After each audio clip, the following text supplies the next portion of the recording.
जख्मी हैं उनको औरंगाबाद सिविल हॉस्पिटल ले जाया गया है और वहीं इस पूरे मामले में जांच के आदेश भी दिए गए हैं। इसी बीच पीएम मोदी ने भी रेल मंत्री पीयूष गोयल से इस पूरे मामले पर बात की है और पीएम मोदी का एक ट्वीट भी सामने आया है जहां पर उन्होंने कहा है कि जो भी राहत दी जानी चाहिए वो राहत दी जा रही है। और वहीं पीयूष गोयल का भी कहना है कि इस पूरे मामले में जो है जांच के आदेश दे दिए गए हैं, लेकिन किन हालातों में वो ट्रैक पर लेटे थे, क्यों ट्रैक पर लेटे थे, ये अब तक साफ नहीं हो पाया है। क्यों टाइमली उनको वहां से हटने का मौका नहीं मिला, इन सब तमाम सवालों के जवाब तक सामने नहीं आए। बिल्कुल सवाल तो नेशनल एडिटर शैलेंद्र वांगू साहब भी जुड़े हुए हैं, जैसे कि उन्होंने जानकारी दी, जांच के आदेश दे दिए गए हैं। पीयूष गोयल ने भी इस पर दुख जताया है। ये भी है कि डिटेल सामने नहीं आई है क्योंकि अभी शुरुआती इंफॉर्मेशन नहीं आ रही है, जिसके मुताबिक पहला जो कंसर्न है वो जो जख्मी लोग हैं उनको इलाज मुहैया कराना है। वही साथ ही साथ इस पूरे मामले की जांच भी अब शुरू कर दी गई है, लेकिन जहां पर ये एक्सीडेंट हुआ है माना जा रहा है कि वहां पर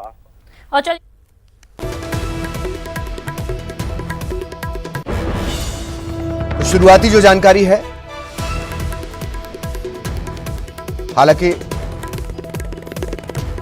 लगातार ये कोशिश की गई ट्रेन को रोकने की। अब तक जो जानकारी मिली उसके मुताबिक जो लोको पायलट है उसने देखा अपनी हेडलाइट्स के थ्रू कि कुछ लोग ट्रैक पे लेटे हुए हैं और उसने इमरजेंसी ब्रेक अप्लाई किया है। इमरजेंसी ब्रेक अप्लाई करने के बाद भी जब तक गाड़ी रुकी तब तक वो हादसा हो चुका था। जी,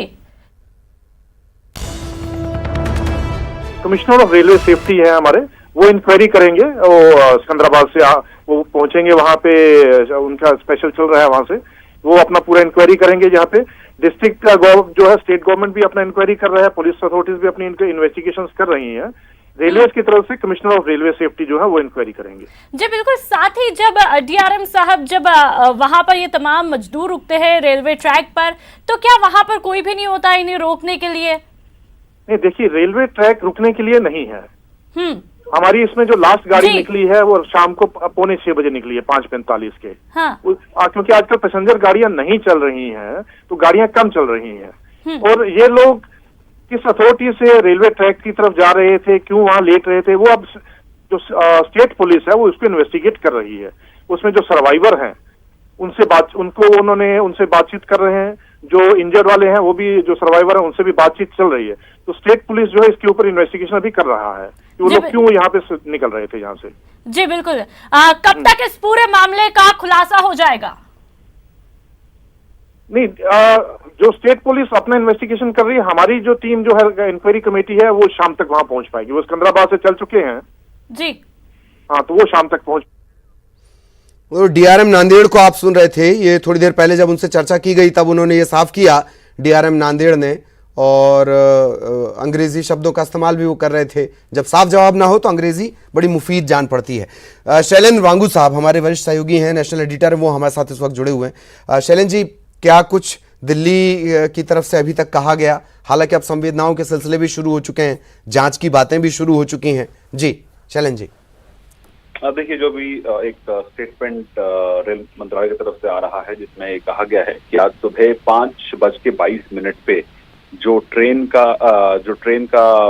ड्राइवर है उसने इन्फॉर्म किया कि करीब 15 से 20 लोग जो है वो ट्रैक पर सो रहे थे और उसमें से 14 लोगों पर ये ट्रेन के साथ हादसा हुआ, 14 लोगों के हादसा हुआ जिनकी मौत हो गई और 2 जो है उसमें जख्मी हुए हैं। और जो ये तमाम लोग हैं ये लेबर हैं, बताया जा रहा है मध्य प्रदेश के उमराया और शहडोल से, और ये एक कंपनी में वहां पे काम कर रहे थे महाराष्ट्र में। लेकिन अब इसी बीच रेल मंत्री पीयूष गोयल का भी स्टेटमेंट आया है और उन्होंने कहा है कि उनके पास ये जानकारी मिली है, मामले की जो है जांच के आदेश दे दिए गए हैं। लेकिन इसी बीच रेल मंत्रालय का ये मानना है कि ट्रेन के ड्राइवर ने ट्रैक पर सोते हुए लोगों को देखने के बाद ट्रेन रोकने की कोशिश की थी, लेकिन ये कामयाब नहीं हुआ, जिसके बाद ये हादसा हुआ है।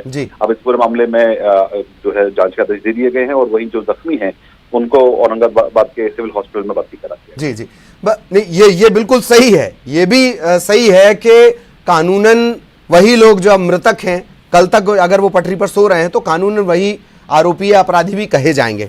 सवाल ये भी है कि शैलेंद्र जी, लगातार ये तस्वीरें आ रही हैं कि पटरियों के जरिए मजदूरों का मूवमेंट हो रहा है।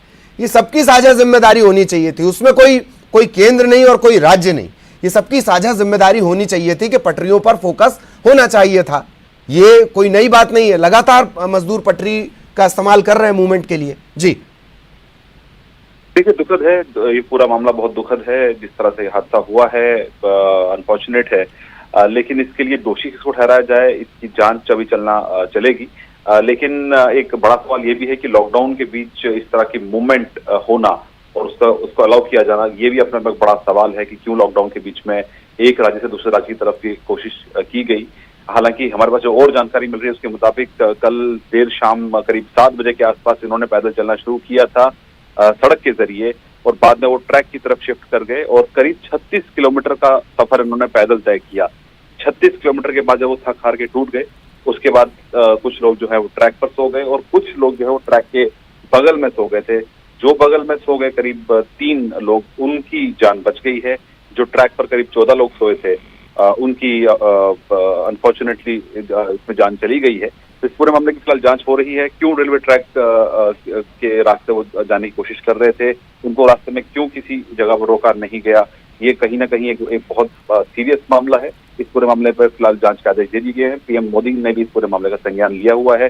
रेल मंत्री पीयूष गोयल ने भी साफ कर दिया है कि इस पूरे मामले की जांच की जाएगी और वहीं फिलहाल फोकस जो है वो जो जख्मी लोग हैं उन तक राहत पहुंचाने का। जी जी, क्या ये भी एक बड़ी वजह है शैलेंद्र जी कि महाराष्ट्र से सबसे ज्यादा मूवमेंट है? बीच में हालांकि इस तरह की खबरें भी आई कि महाराष्ट्र की तरफ से अचानक से मजदूरों को बॉर्डर पर ले जाकर छोड़ दिया गया, जबरन छोड़ दिया गया। खैर, उन खबरों की पुष्टि कोई नहीं हो पाई थी, लेकिन महाराष्ट्र के बढ़ते हुए आंकड़े भी क्या मजदूरों को ये कह रहे हैं कि अगर ये बीमारी आनी है या मृत्यु जैसी स्थिति बनती है तो हम अपनी जमीन पर जाकर जाएं? वो डर एक बढ़ रहा है धीरे धीरे शैलेंद्र जी। देखिए, जाहिर तौर पर महाराष्ट्र में और वेस्ट बंगाल में ऐसे बहुत से मामले तेजी से बढ़ रहे हैं, लेकिन इसी बीच केंद्र सरकार की तरफ से ये कहा गया था कि किसी भी मूवमेंट के लिए अगर राज्यों के बीच में अगर मूवमेंट है उसका परमिशन केंद्र की तरफ से दिया गया था और ये कहा गया था कि इसके लिए बसेस के जरिए या ट्रेन भी चलाई जाएंगी, लेकिन इसके लिए जरूरी है कि दोनों राज्य आपस में संपर्क में रहें। पैदल चलने का जो ऑप्शन था वो केंद्र सरकार ने खुला नहीं छोड़ा था। पैदल चलने की अनुमति नहीं थी किसी भी दो राज्यों के बीच में। तो ऐसे में जहां पर बॉर्डर है मध्य प्रदेश का और बीच की जो स्टेट्स हैं, वहां पहुंचने से पहले ही औरंगाबाद में यानी महाराष्ट्र में ही इनकी मौत हुई है इन तमाम लोगों की। तो कहीं ना कहीं कोशिश थी मध्य प्रदेश पहुंचने की जो कामयाब नहीं हो पाई। तो ऐसे में जाहिर तौर पर एक कोरोना केयर से ज्यादा वहां पर नौकरी जाने का है और रोजगार ना मिलने का जो डर है वो सता रहा है इस तरह के श्रमिक क्लासेस को। तो ऐसे में जरूरत इस बात की है कि स्टेट गवर्नमेंट को और एक्टिवली इनके साथ एंगेज करना होगा, उनको राहत पहुंचानी होगी ताकि इस तरह की कोशिश ना की जाए कि वो खुद ही पैदल चल पड़े इस तरह से अपनी मंजिल की ओर। ऐसे में बसेस का इंतजाम करना जरूरी है, ट्रेन का और मूवमेंट करना जरूरी है। तो इस तरह से हमने देखा भी है कि श्रमिक एक्सप्रेसेस के जरिए बहुत से मजदूरों को घर भेजा जा रहा है जो घर लौटना चाहते हैं, लेकिन इस तरह से अगर कोई कोशिश करता है तो रोका भी जाना चाहिए। लेकिन अनफॉर्चुनेटली जो आज का इंसिडेंट हुआ है, इस पूरे मामले की जब तफ्तीश होती है उसके बाद ही सब पूरा मामला जी। चलिए, बहुत बहुत शुक्रिया हमारे साथ जुड़ने के लिए, बातचीत, जानकारी और विश्लेषण के लिए। नेशनल एडिटर शैलेंद्र वांगू साहब हमारे साथ जुड़े हुए थे और जिस तरीके से वो जानकारी दे रहे हैं, तकरीबन 30 से 40 किलोमीटर इनके चलने की खबर है। शुरुआती जो जानकारी मिली उसके बाद थक हार कर ये सो गए। तमाम तरह के अधिकारी